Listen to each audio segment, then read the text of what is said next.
name. We pray, amen.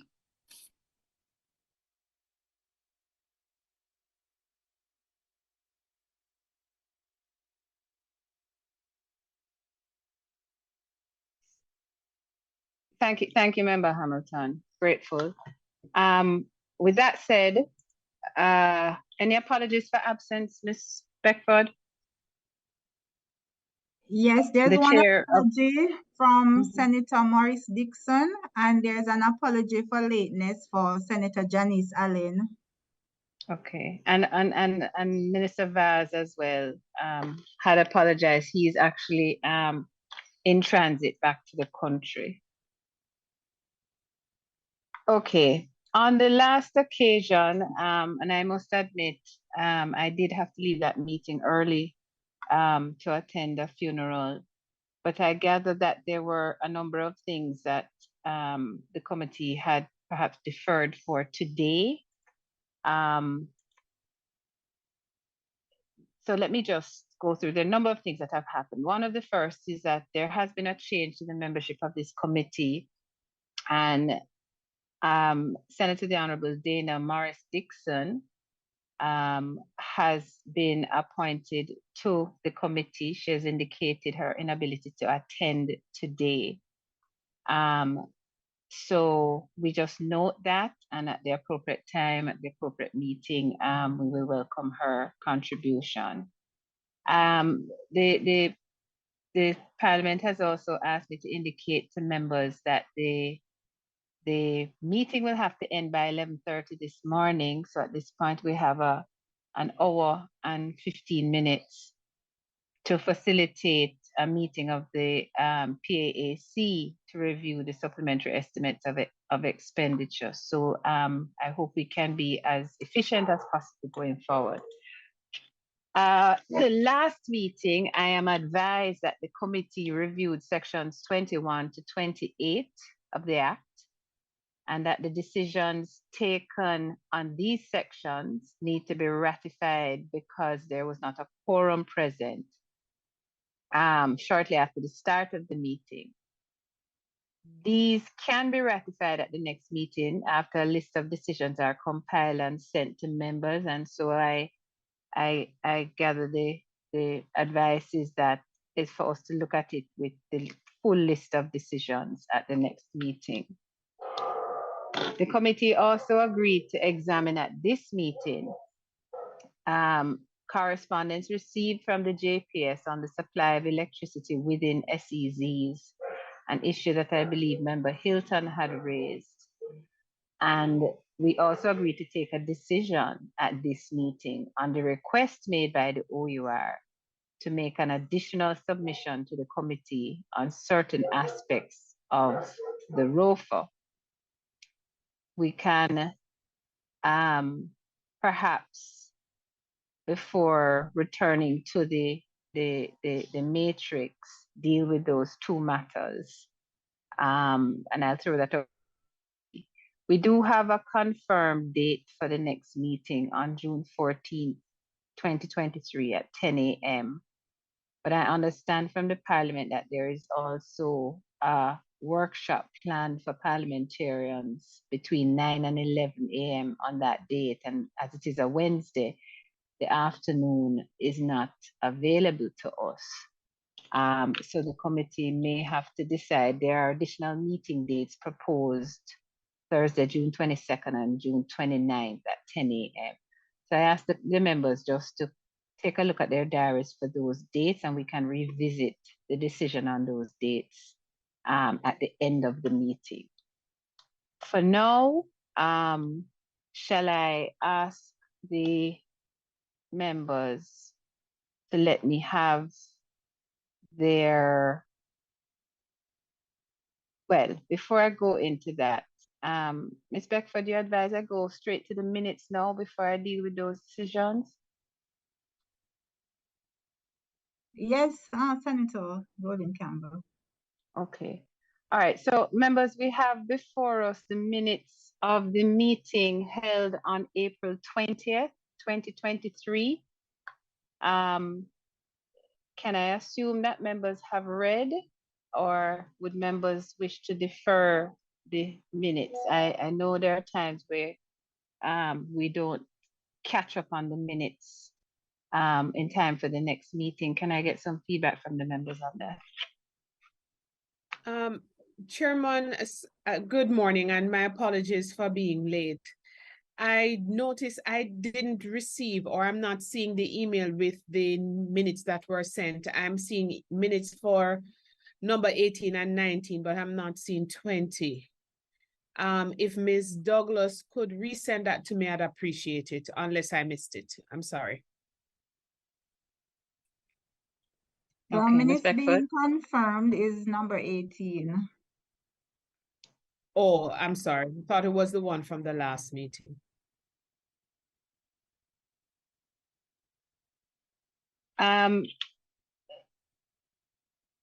Members, can I then okay, let's just take it through let's go through the minutes then. So I don't have anybody objecting to confirming them now.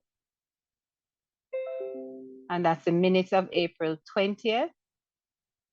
And I believe they were sent to us by email 26th of May.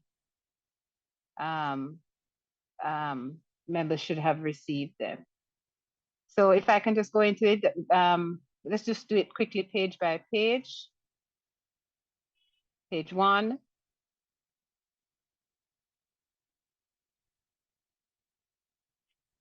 Page 2.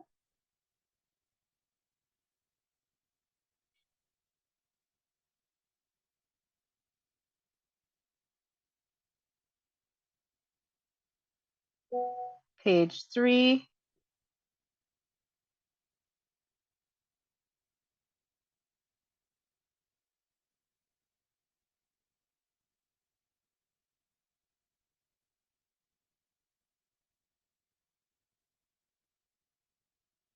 Page 4.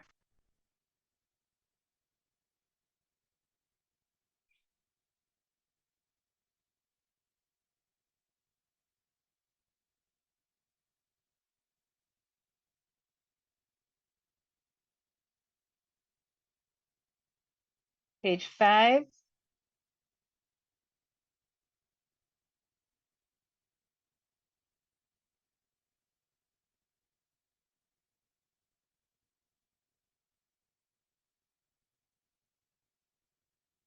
Page 6. I hope I'm pausing long enough for members to object if they have concerns. Page 6.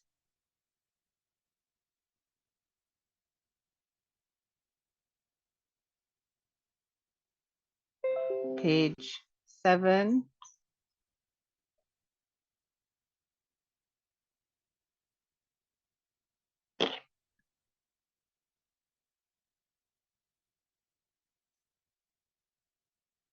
Page 8.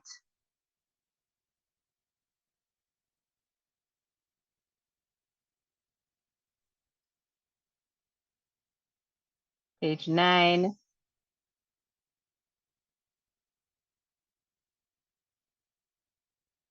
And the final page, page 10. I hear no objections. Might I have a motion that the minutes be approved and someone to second? I so move. Thank you, Member Miller. Seconded by? Chair, unfortunately, neither Robert nor myself would be able to confirm because we were not present at the meeting of that particular date. So maybe Member Allen, and then one of us could second it. Thank you for that, Member. Oh, yes, that's right. Yes, thanks. Member Allen, you prepared to move for the confirmation of the minutes? Or Member Yes. Caldwell, if he was present? Yes, yes, Chairman. Thank you so much. Thank you so much. And may I have a seconder?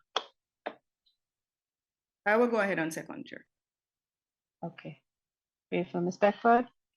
You have your minutes confirmed.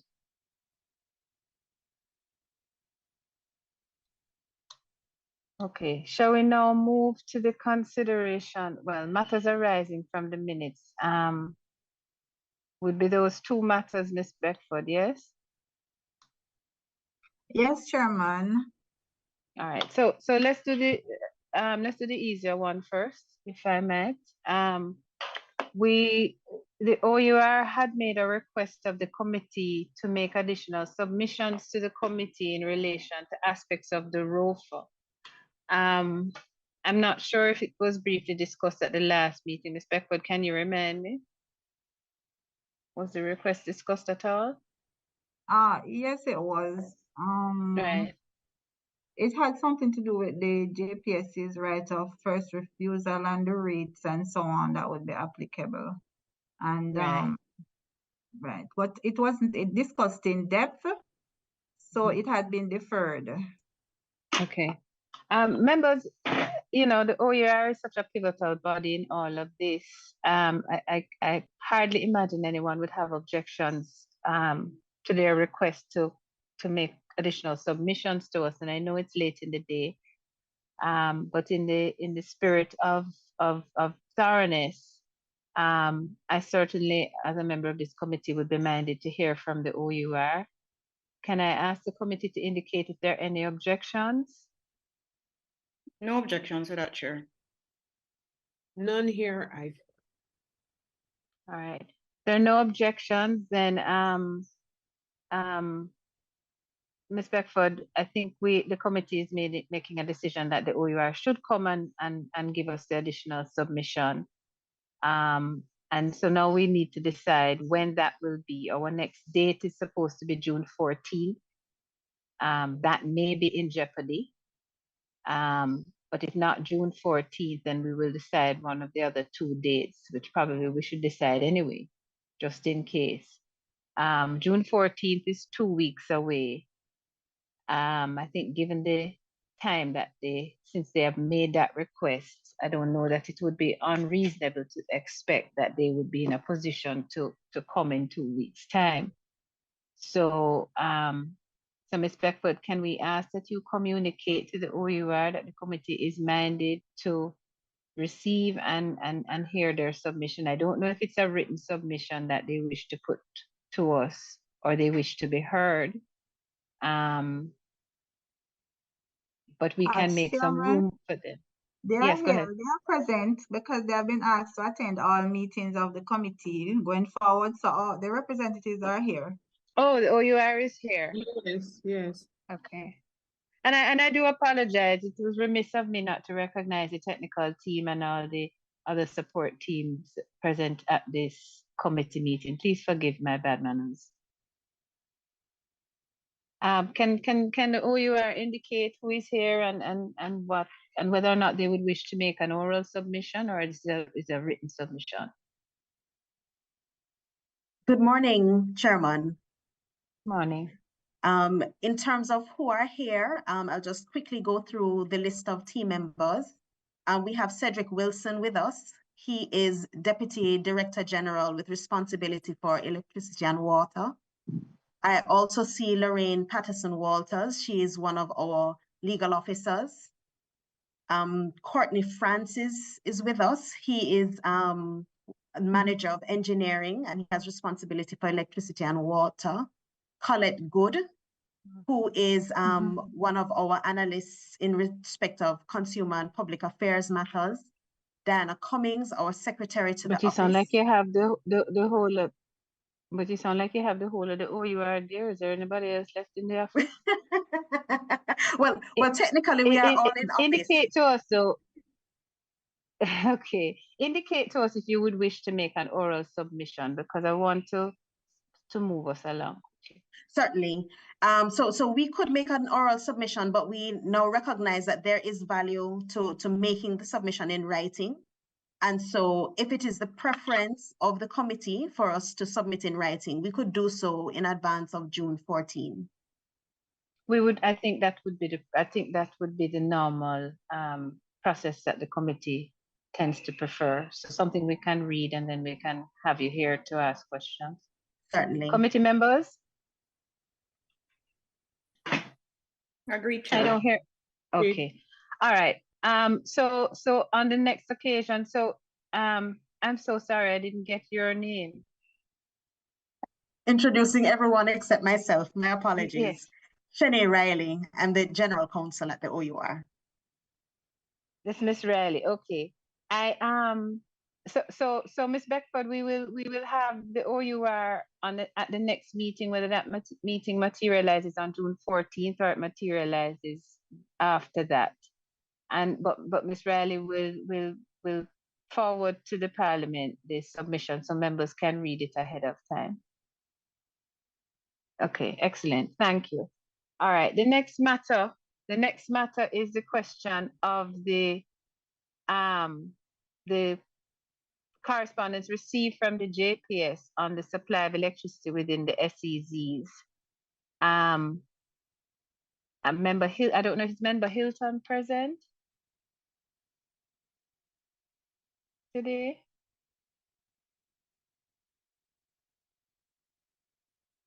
I don't think I'm seeing him on No, the he's not lineup online. here. Okay. All right. I know he had some very specific concerns. I wonder, in light of his absence, if we might defer dealing with this matter.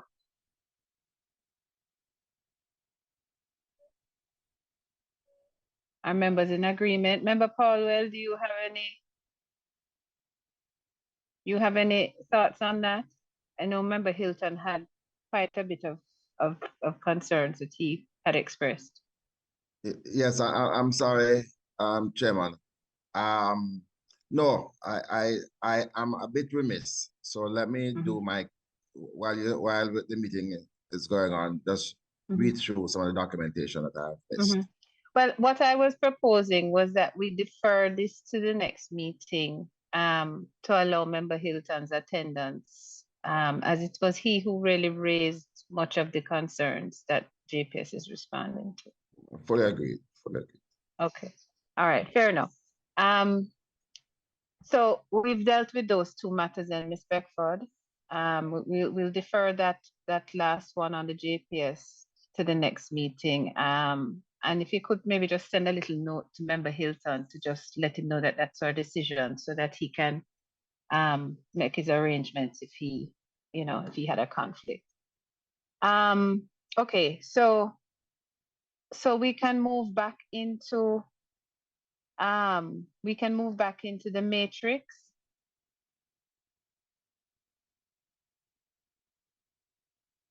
And is Miss Campbell here?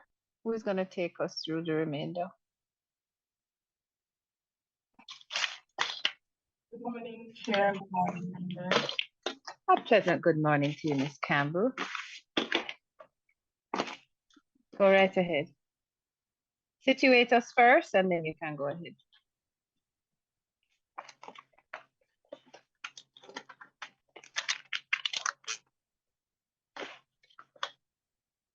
Let me mute.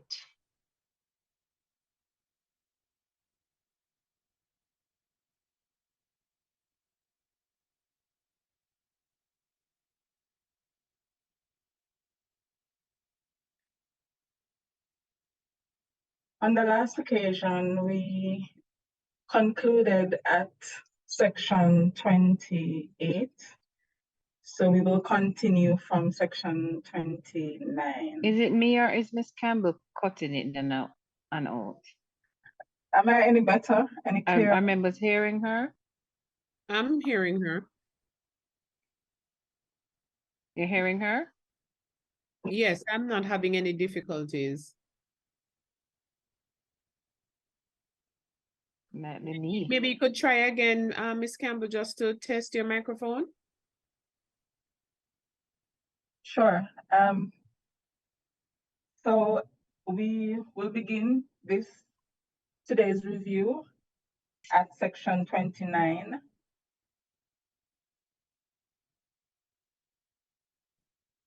Chairman, any better for you? Is the chairman there? I think we might have lost her. All right, I'm back. I guess it is me that's having the difficulties. All right, go ahead, Miss Campbell. Sure. Just on a point of housekeeping, Miss Beckford, if you don't mind, given the difficulties I'm having, I'm gonna be attending on 2 devices. I'm gonna have to battle with that. So if you see me coming in, it's not an imposter, it's me. Noted, Chairman.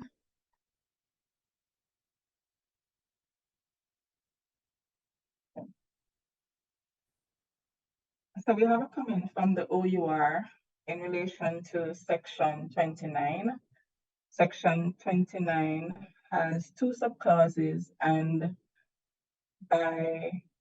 in reference to the marginal note, it concerns the right of entry to premises for inspection. And based on the language here, the single buyer is given the right to enter premises for inspection, maintenance, and activities of that nature.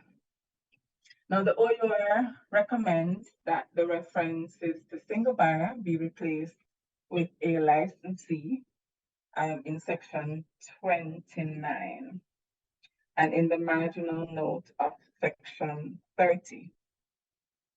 Now, we believe that based on the policy that the single buyer model should be maintained, and the fact that the single buyer has specific reference throughout the provisions in the Act, and also in reference to the fact that the single buyer has a license to carry out activities under this Act, some of them the exclusive right to do so. We are of the view that the single buyer, the express mention of the single buyer should remain in the Act. And we are also of the view that because the single buyer primarily would require access in relation to the supply of electricity to different premises across the island, then Miss Campbell, I'm so sorry. Can I just ask you to repeat your reasoning in relation to the single buyer remaining and not the licensee? Sure. What you said just before. Okay, so I referred to the policy requiring that the single buyer model is retained. And I also referred to the fact that the single buyer has a license, the current single buyer has a license pursuant to this Act. And under that license, it has exclusive right to carry out major activities related to transmission, distribution, and supply of electricity under the Act. And notwithstanding that the single buyer is a licensee, we are also of the view that because the single buyer as a licensee is primarily responsible for the supply of electricity, and in consequence thereof would require access to premises throughout the island, primarily, we consider that the single buyer, the express mention of the single buyer, as currently evidenced in the provisions under section 29 should remain.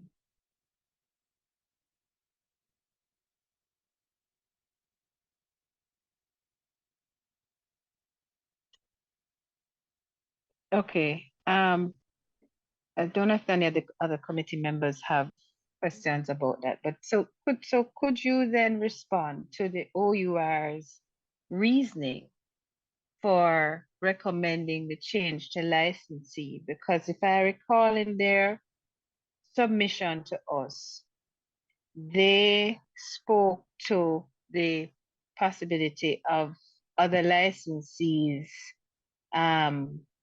for supply, distribution, and transmission. what is the ministry's position in terms of the reasoning they gave?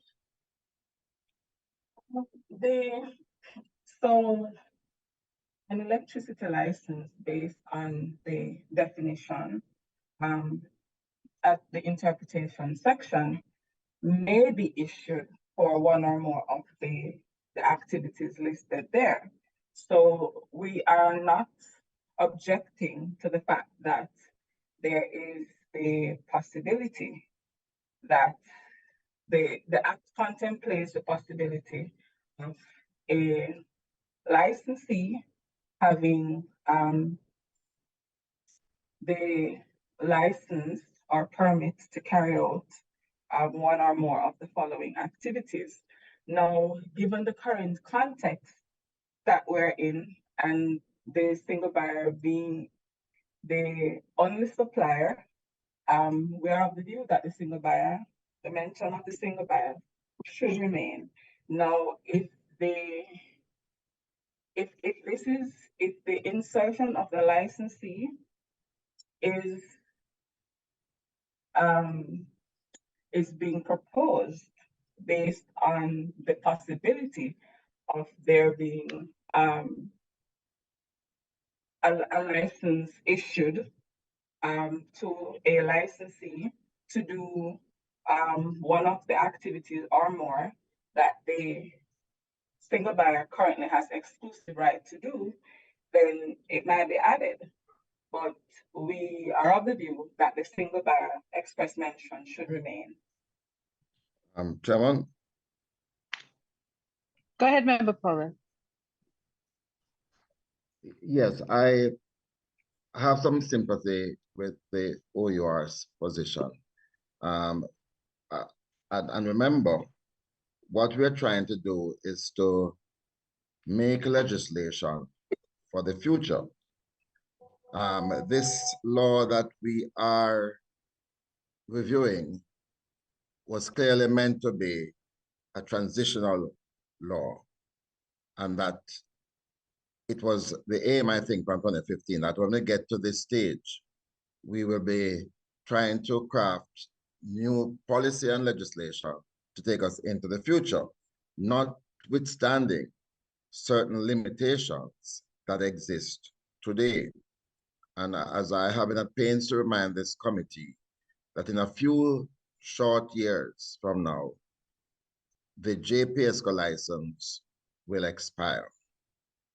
I am not too sure if we want to have to come back to do legislation in 2027 when a new regime could very well be in place.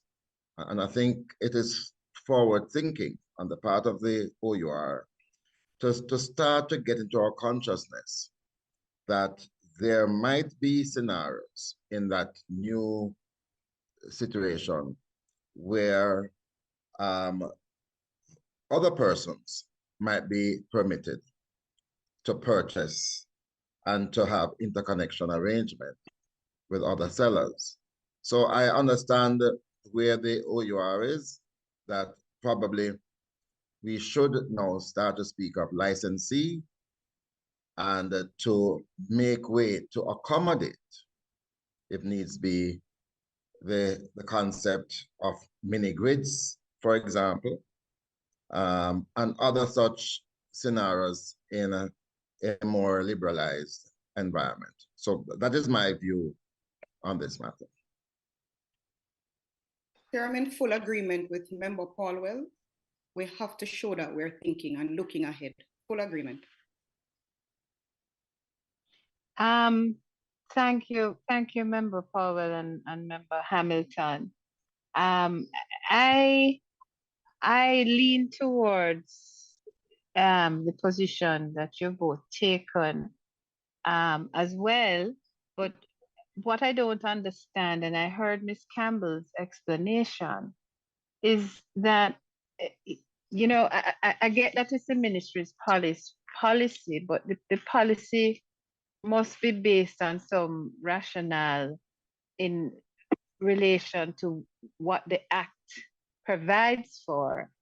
And if we are saying, as the OUR is indicating, look, we are contemplating that there's a potential for other licensees, why would we remain at the single buyer designation in respect of this provision? Remember, what the provision does is allow the licensee, quote unquote, to come onto your premises, to inspect, to maintain, look at lines, etc., to take away lines, whatever, if there is no longer any electricity to the premises. So if the single buyer has that, why would we wait to put it in a more general way so that anybody who falls in that kind of category would be able to do that? I don't see what the objection to that is about. Chairman, before Ms. Campbell responds, I also wanted to add that maybe not just from this for this section or this provision. I think in general the review, as we're doing it now, should be seeking to make amendments in line with what the OUR is proposing for this section. So that's just an add-on to your comment and that of Member Paulwell, and I believe it was Member Hamilton who had spoken. Yes, I think it was. Thank you, Senator Allen. Ms. Campbell, let me put it this way. What is the harm in accepting the OUR position that the ministry is running from? The ministry respectfully is not running from the... Let's not deal with the semantics, Ms. Campbell. That's just a manner of speaking. What's the harm that you're concerned about? I'm saying that the ministry is not seeking to take care that there is no scope. What I said in the back end, the Act has specific provisions for the single buyer, and those will have to be looked at specifically within the whole scheme of the Act. And when you look at matters related to transmission, distribution, and supply, the references in the Act are primarily to the single buyer. Now, if the committee chooses to have the references to be more general, then the committee may choose to do so. What would need to happen is that there would have to be a more in-depth review of the specific provisions, especially as I mentioned, and to ensure that there is consistency throughout. I had proposed that in addition to the single buyer, that there could be mention of a licensee. So the expression could be of both. That is available for the committee's consideration, but we wish for in the current context, for the single buyer expression to remain. The licensee could be added with the necessary adjustments made, so that in that event that there would be that any such occurrence could be considered in the future, should the liberalize be taken when the license expire. Okay, so if I am hearing you correctly, your concern is really because to add it here would be inconsistent with the remainder of the Act, with the rest of the Act. That's essentially it, right? Am I simplifying what you said too much? So what I'm saying, Chair, is is that a reference could be made to a license fee, right? Because this provision allows for the single buyer or an agent of the single buyer to enter premises, to remove apparatus, install apparatus in relation to the supply of electricity to different premises. No, because the single buyer has been the one who have done so for how many years? We are of the view that the single buyer should remain, and if drafting requirements allow that, the reference could also be made for any licensee other than the single buyer to be added. But because of the specific nature of the activities for the entry of the single buyer or its agent on the property as listed in the specific provisions here, we're of the view that the single buyer, the express mention of the single buyer should remain. We have no objection to a licensee be added in the event that a licensee may need to go onto premises to do any of these activities. In the future. Yes. Chairman, would the OUR wish to comment on this? I mean, the content, considering the ministry's response to their proposal? I think that would be useful. So only to say that we do stand by our comment, because it was the understanding that the legislation would be appropriate for whatever is the structure of the industry. And we do recognize that since the legislation does contemplate the issue of multiple licenses to different players, our preference would be that the language would reflect that. And, our feeling is that in instances where the obligations and rights would be specific to the single buyer would in fact be a licensee, and therefore it would be covered. So that remains our position.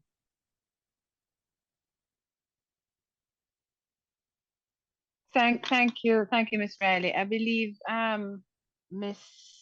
Parliamentary Counsel, Ms. Eaton wants to say something.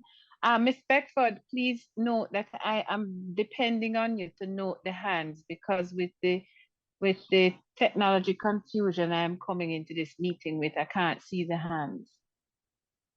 So just indicate for me when you see them. And we can't see you, Chairman. Is that part of the issue you're having? Yes, I am. I'm using the phone and I'm using the computer, so it's a little tricky. Oh, too much. Okay. Yeah. Good morning, Chair. May I proceed? Yes, go ahead. My only contribution to the discussion was just that I thought it would be useful for us to remind ourselves of the definition of single buyer. Hello? Hello? So single buyer means the licensee whose license obligates it to purchase electricity generated by independent power producers and persons having net billing arrangements. And in terms of the Interpretation Act, we know that the singular includes the plural and the plural includes the singular. And so while we appreciate the current factual circumstances, I just wanted to point out that the very definition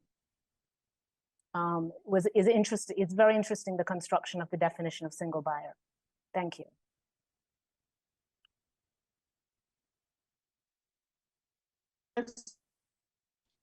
Thank you, Ms. Eaton.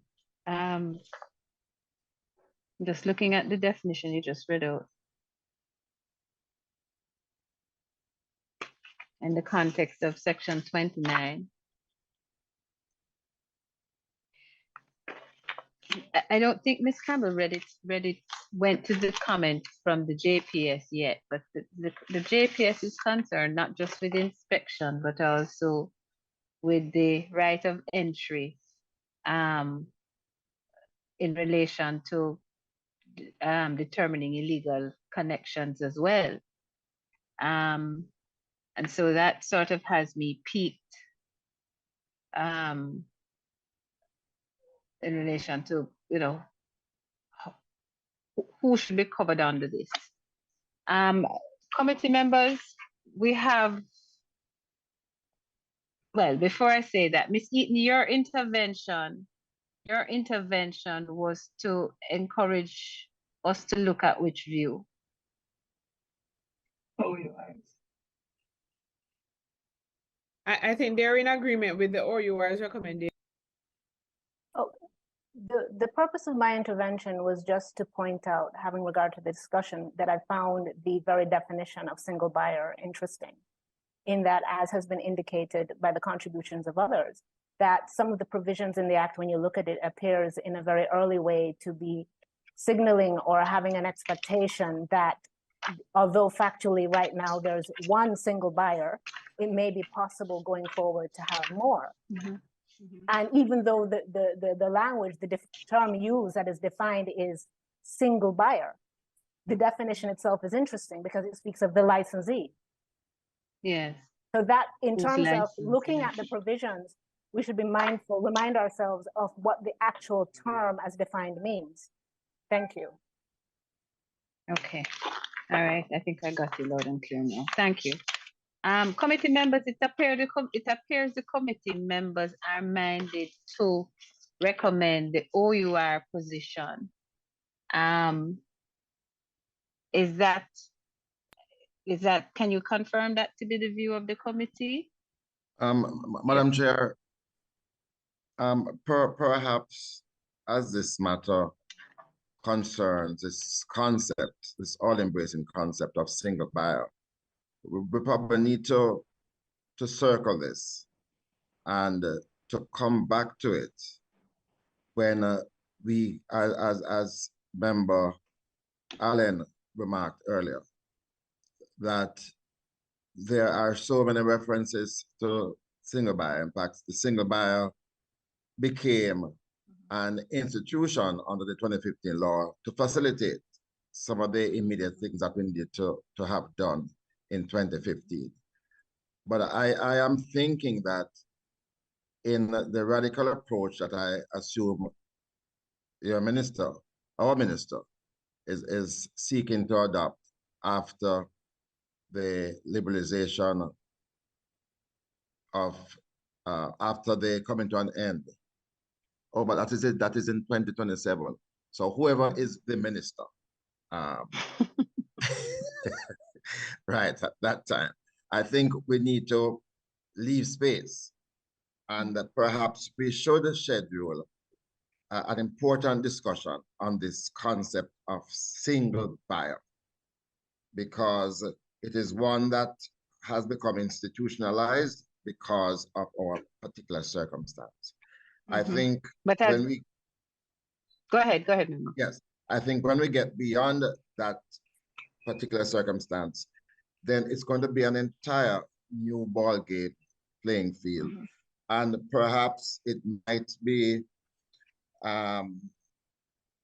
important to, at this stage, signal to the country and the world that we are leaving space to accommodate new concepts when we get to the end of this licensing period. So perhaps we shouldn't take a decision just now. We should allow for probably at the end of this process to look at those fundamental reforms that are being proposed, because a few of them have come up. And then in that final session, to try to deal with them and to see if the minister and the ministry could indicate formal policy positions that they will probably take to the cabinet. All right, Member Powell, thank you for that contribution. What I would add though, if we could ask the ministry, if they, for the I don't want to say the next meeting, but when we visit this again, I don't have any difficulty with deferring this for some further review.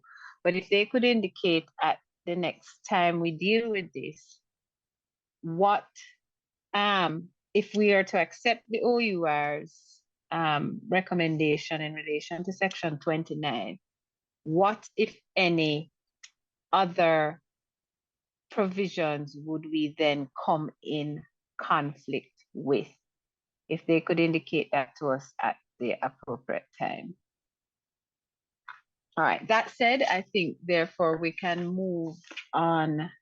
Ms. Campbell, were you finished with 29? Because we didn't really deal with the JPS comments, did we?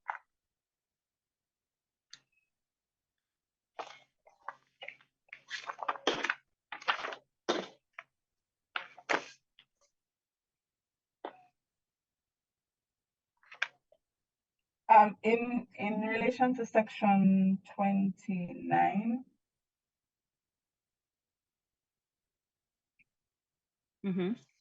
we also have a recommendation that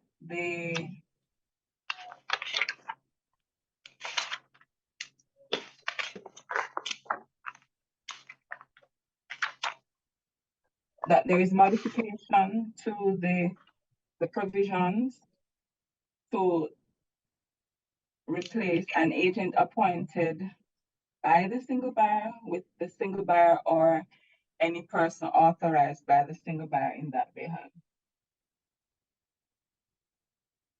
Okay.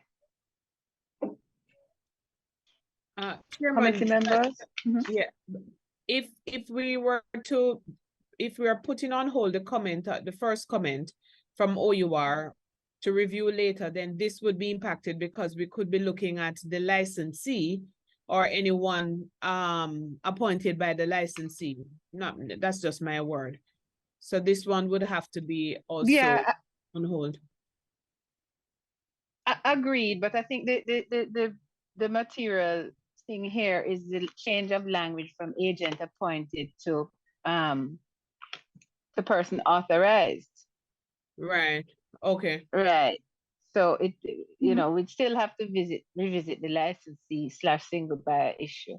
But I think we could take a decision on the wording of this to replace the phrase agent appointed. Are members in agreement? I am, yes. Miss Campbell, can you scroll up or back to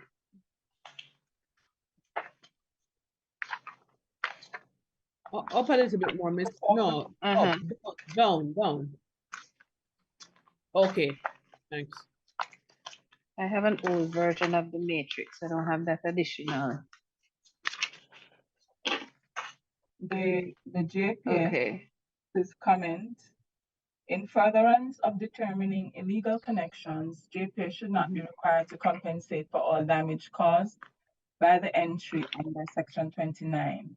In the circumstances, it is being proposed that language be included at the end of section 29B in the following terms.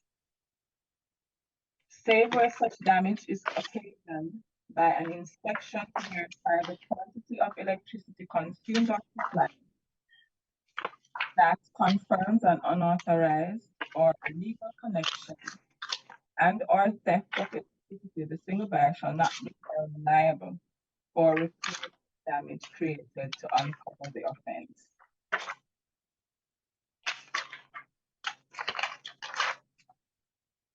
And the ministry's position on that? The ministry's position on that is that if the JPS in carrying out its activities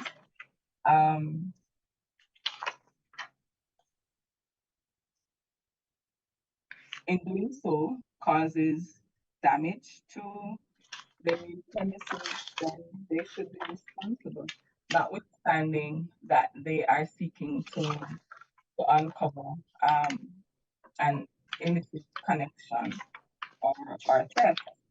And we're also of the view that any extent of damage could reasonably be brought before the court if they consider that their actions were reasonable in order to secure authorized connections. Mhm. Members?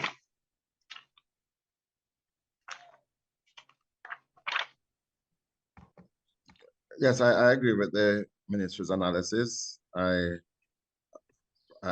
think it would be unreasonable for the JPS to be able to say in all instances where they cause damage to people's properties and wires that it was as a result of chasing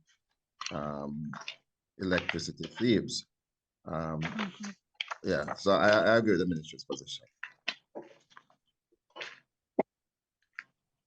All right, so any other comments from any other members? It sounds very much therefore that the committee is not accepting the JPS recommendation, Ms. Campbell, on the addition to section 29B. I'm in agreement with the ministry on this as well. All right, if there are no further comments on this, go ahead, Ms. Campbell. So the section 30 is related to section 29, and if there is any obstruction to the entry of the single buyer or an agent of the single buyer, then an offense is committed by any person who obstructs the single buyer or its authorized agent. So that our position remains, and and I believe the committee's position should also remain. So I suppose then that I don't think I'm hearing what Member Paulwell just said. No, I'm just saying that our position on 29 would be maintained for this section 30, and that all of this be subject to a fulsome discussion.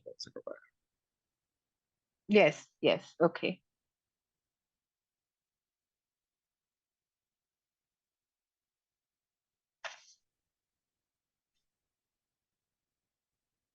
Go ahead, Ms. Campbell. We also put forward to this committee that an amendment is made to section 30 to require that any person who obstructs a single buyer or any person authorized by the single buyer, here it has an agent, so commits an offense. Okay. I think based on our agreement, we should move in relation to the similar provision at 29, I suspect the committee will be supporting that. Yes. So in relation to section 31, our primary recommendation are for electricity line to be replaced with transmission and distribution lines, as they adequately cover the voltage levels that are over here. We suggest also that in keeping with the change in the law, the reference to the resident magistrate court be appropriately changed to parish court, and we support OUR's recommendation that the provision is redrafted. It is too lengthy. It should perhaps be broken down into sections for clarity. I agree. So Chairman, this means that we're going to be seeing the redrafted section at a later date. I Section 30. expect that Right. yes, I expect that we would. So we can note that Ms. Campbell as one of the amendments that the committee will look at the appropriate time. Chairman, I think in the last meeting, I can't recall if it was the last one or the one before, I had raised a question as to when we do get when the ministry is making a proposal for redraft, that based on the time that it is going to take to go back and forth, that maybe the ministry would come with that proposed draft, or is that not appropriate to be handled here? Maybe I'm misunderstanding the process or assuming that too much would be handled in this section. I will take some guidance on that from the technical team, but as I understand it, I think what we would ordinarily do is look at a list of amendments being proposed by the committee, but not a new bill yet. That I think would fall outside the purview of the committee. Okay, thank you.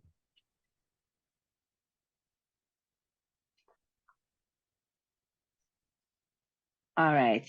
So on 31, then we are agreeing the OUR's recommendations and the ministry's also in agreement for the redrafting and for the other amendments in relation to the resident magistrate reference and so on. All right, Ms. Campbell, back to you.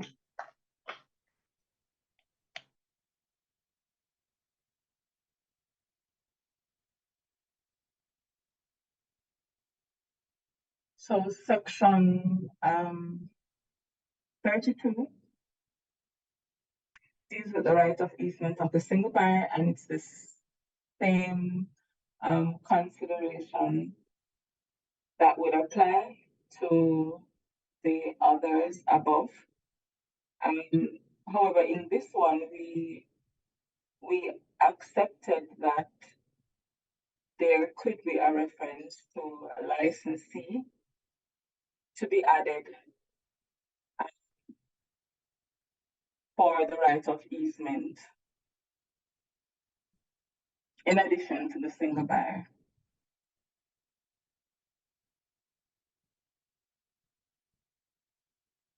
I sincerely apologize, but my connection didn't allow me to hear clearly what you were saying. You want to add, if you can just repeat it quickly for me. So we were proposing that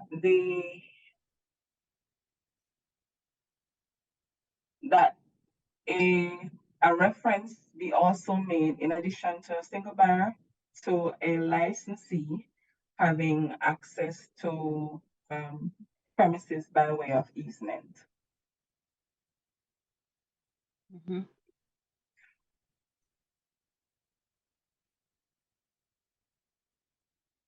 Members?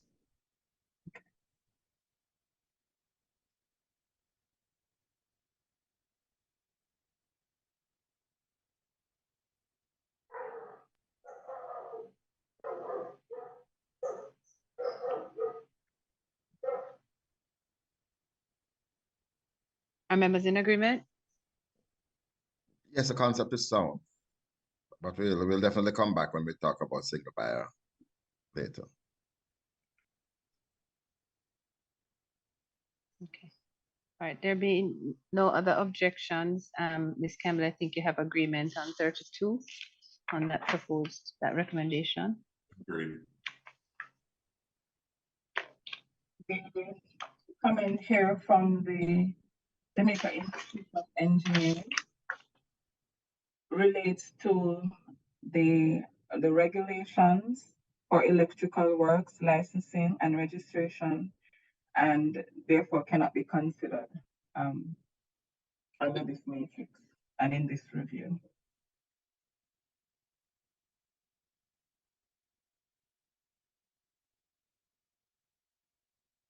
Okay.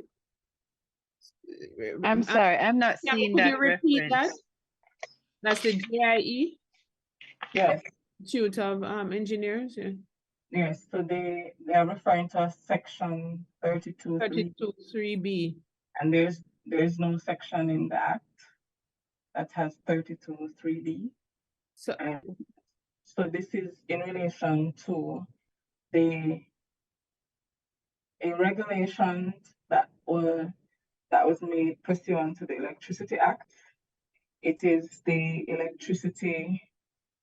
electrical works licensing and registration regulations. Mhm. So Okay, it has they're nothing not to applicable here. yes. Okay, but it is something that the ministry will Look look into. at. Yes. Okay. Okay. Moving on to section 33, compensation for easement. The position that we stated at 32 is applicable here, and it too would be considered in the closer look at the single buyer.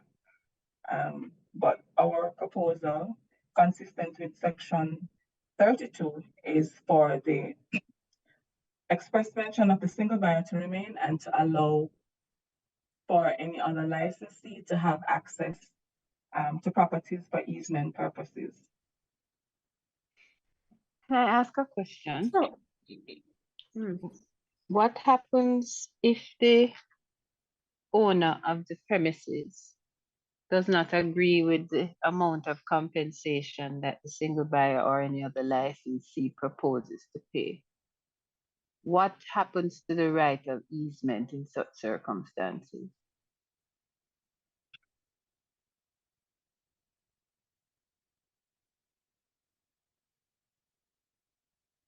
Well, that is a good question.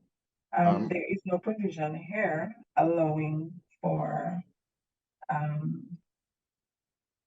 any mechanism to be utilized to resolve any dispute concerning easement being granted. but of Because course, so, I'm Mhm. sorry, Chair. Go ahead, Member Paul. No, my assumption is that litigant could always go to court on it. Mm-hmm. That's always an option, but you know that is sometimes a hurdle for many. In this law, just remind me, is there a tribunal that assists in settling disputes, as we have it with the telecoms? Yes, there is a tribunal. Would this be one of those matters that the OUR could intervene to mediate?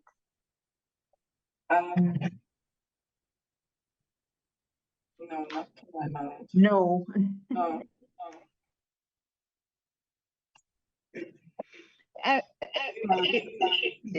Maybe it may be, I don't know if this has ever arisen, and I'm not sure if how compensation is paid, if any is paid.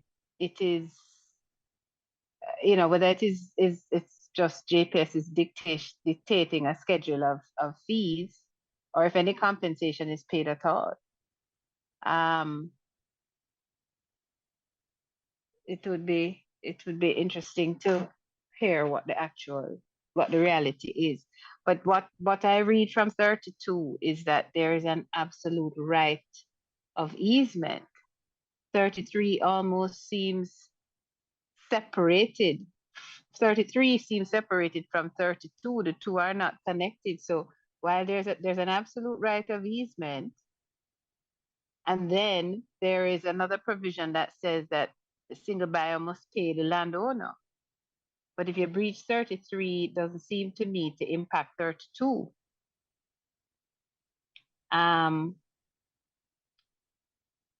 Not that it should, but I'm just raising this with the ministry as a sort of gray area that in improving the act, we would want to have some clear paths to deal with it.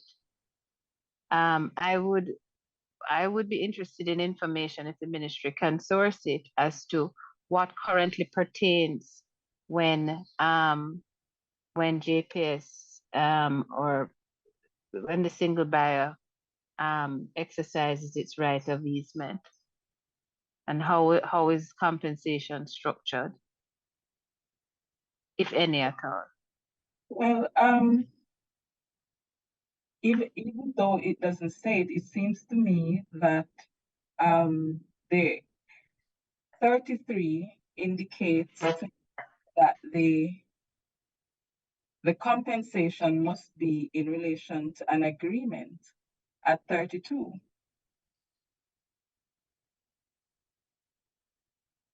Between the single buyer and the owner of premises. And that would perhaps be a separate agreement entered between the single buyer and the owner. So even though 32 events is, in your mind, an agreement? Is that what you're saying? The gravamen of 32 is an agreement between the single buyer and the owner? it suggests that there is an agreement, and it may be in writing or it may be oral.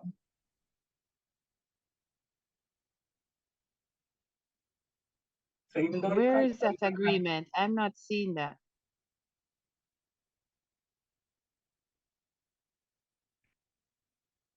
What is it that you are suggesting? Suggests there's an agreement in 32. Because when you look at section 33, it places an obligation on the single buyer to compensate the owner for exercising the right at 32, and the sums to maybe agree between them. But that's the only agreement that I see, though. I could be wrong. I stand to be guided, but 32 speaks to a right. I don't have to agree with you to exercise my right. My right is my right. 33 says I have to pay you if I exercise my right, and I have to pay you at an amount that we both agree on. That's the only part that requires agreement.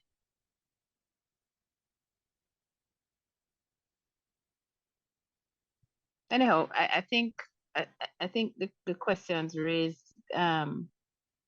raise a little lacuna there that we need to figure out. So can I ask the ministry to flag this one?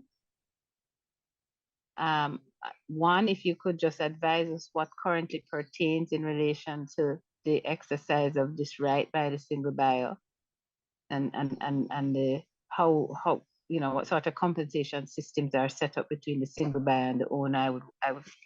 I would expect that there's probably some standardization in it. And then we can look at, I don't think from a policy point of view, the ministry would want to be in a situation where the right to lay, remove, place, etc., any lines and so on as are necessary, is something that you must agree with landowners on. I think that would be a very problematic place for the single buyer or any other licensee to find themselves. But this act is providing for compensation, and it would be interesting to see. I certainly, as a member of the committee, would be interested to know how these kinds of agreements and compensation are arrived at.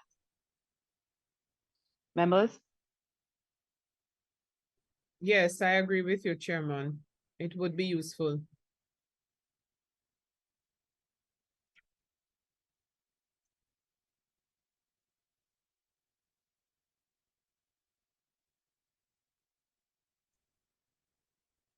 That one is a deeper dive again, Ms. Campbell, so we can move to 34. If there's no objection from the committee members.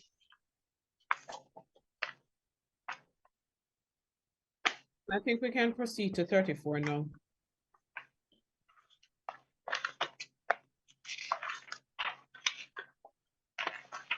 So 34, based on OUR's comment, will require to look at this structure of the single buyer. Right. It's the same as the previous ones. Yes. Mhm.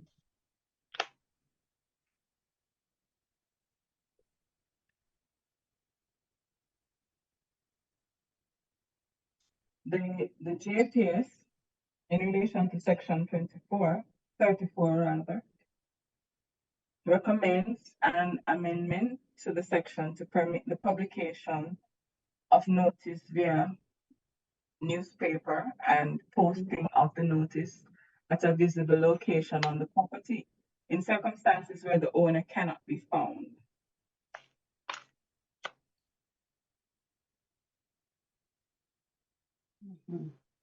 Miss Campbell, this would be a general amendment to notices considering the new world that we live in. So this is probably or something utilized elsewhere, the recommendation from the ministry, correct?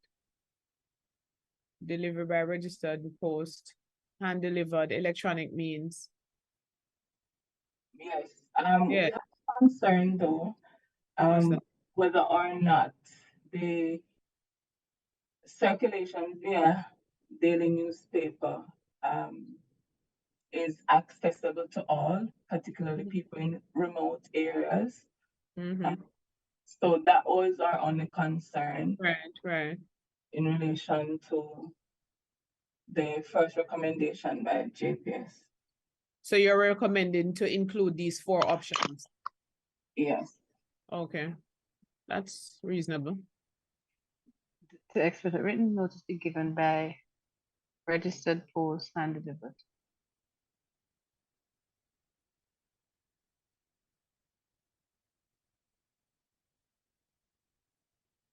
I don't know if of a 5th option that could be included to cover everything. I think this covers it.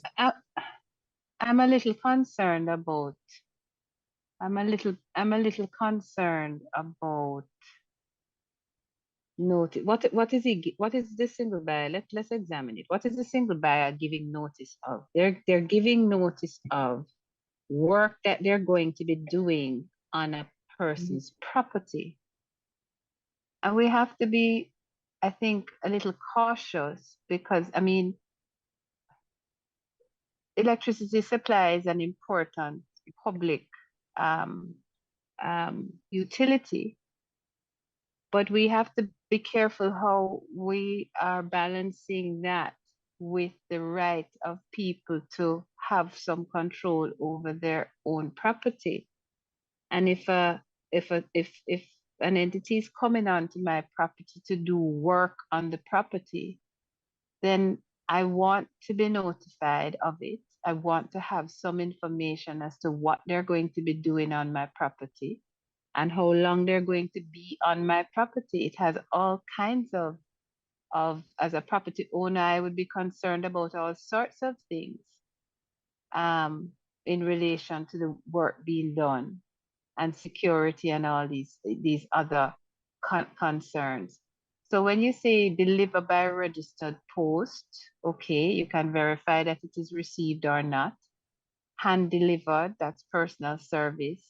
Electronic means, not so sure about that one, because electronic means does not guarantee or does not indicate whether I have received it. And I appreciate the JPS raising the particular concern that they seem to have is what happens when we need to get on to do things and we cannot find the owner.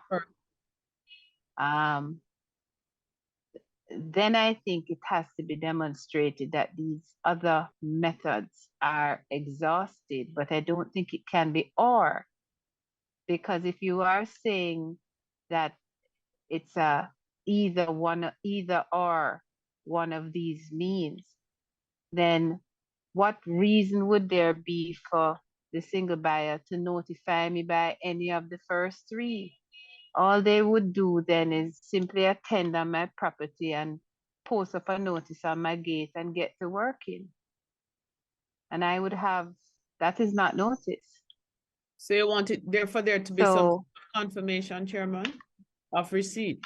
I would think there would have to be an exhaustion of the primary methods of serving notice, and where those did not reveal the whereabouts of the owner, then JPS can exercise the fourth option. But the fourth option can be a first option. I mean, you just imagine you come home one afternoon Oh, to I see a see. notice on your gate and workmen in the back of your yard in the trees fixing JPS lines that run across your property. Imagine that as a property owner. Right, right. So we need to prove that But one or again, two. we have to balance that. Right. So what we're saying is that if it's to be delivered by a registered post, well, that has a confirmation because it's delivered. Or Well, you can tell if a registered post is received. Either it's Received. collected at the post office or it's not collected. right. And then the delivery is obvious, but electronic is not confirmed. That's not how, there's no way to confirm that. I don't know how you would. There's really, I mean, there are claims, but there are ways to counter that. Unless the property owner acknowledges the email. Yes. It would have to be an acknowledged receipt, like you would for the Yeah. it's similar to a registered post. I would, in principle. And is Yeah, it that electronic electronic means, means or Ms. Campbell. electronic? Is it electronic means or electronic mail? Because means sound like WhatsApp. And I'm being ridiculous when I say that. But it must be a specific form of electronic. Yes, primarily email. Mhm. And the fourth item was meant to be utilized if the first three did not yield the results. Well, what the chairman is saying is, oh, okay, all right, all right.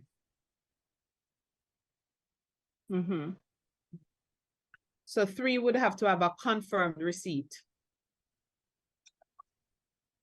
Sure, I will insert.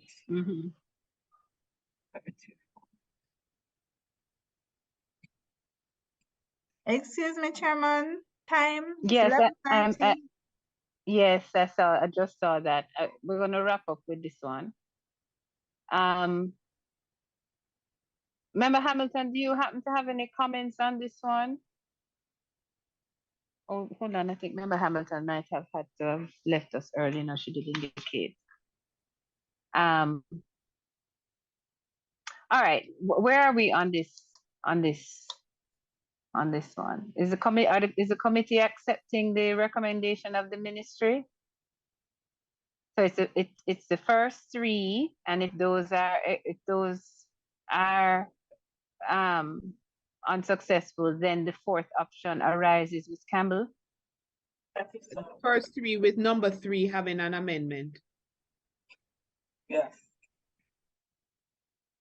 And for that number 3, based on Senator Allen's interventions, it will be more specifically stated. Yes. Correct. Okay. What I would say then is for the ministry to sort of craft that for us, or I guess that would be CPC. That would be OPC rather. If we can craft that and have that as one of the lists of amendments that we look at. I am sympathetic to the concern that JPS has, because I'm sure it does delay getting works done.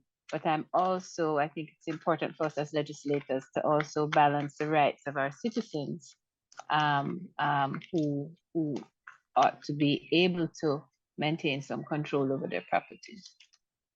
So we'll take a look at that with the general list at the appropriate time. Members, it's 11:31, and I am heeding the caution of our committee clerk.